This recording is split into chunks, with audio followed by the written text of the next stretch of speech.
France and Germany are facing stiff opposition for their plans for a €500 billion coronavirus rescue package for the European Union. The bloc's two most influential leaders tabled the blueprints that would increase the EU budget in order to hand out grants to pandemic-stricken regions and industries. But in early signs of unrest over the proposals, a growing list of European capitals have voiced concerns. Poland last night warned it had serious doubts amid fears that poorer eastern states will be saddled with debt to pay for their richer neighbors' economic recoveries. Austria, Denmark, Sweden and the Netherlands showed the first sign of opposition. Vienna called for the money to be distributed via loans instead of the grants proposed by French President Emmanuel Macron.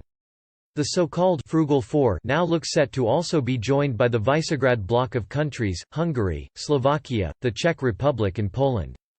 Central and Eastern European countries are the EU's poorest, yet under the Merkel-Macron plan would be paying for grants to go to Italy and Spain as well as France, one of Europe's wealthiest nations, a Brussels source said. An EU diplomat added, this might help fight the populists in Italy, but it is likely to fuel populism in northern, central and eastern Europe.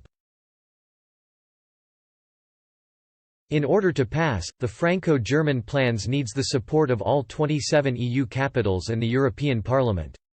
The proposal will be officially tabled by the European Commission next week as part of a €1 trillion package to kickstart the bloc's recovery from the coronavirus pandemic. President Macron and Mrs. Merkel said EU countries should raise an extra €165 billion to allow for borrowing of up to €500 billion on the financial markets. The money would then be issued as grants, rather than low-cost loans, that would see the entire bloc shoulder the burden of rebuild. Leaked French papers say the repayment could start after 3 years, spread over 40 years and be completed by 2060, this amount to a generation of extra payments of billions of euros every year to fund the proposal. Denmark's finance minister Nicolai Wammen said his country has a well-known position on the coronavirus fund and that has not been changed by the German-French proposal. His French counterpart Bruno Le Maire conceded that the plan might not have sufficient support to ever come to fruition.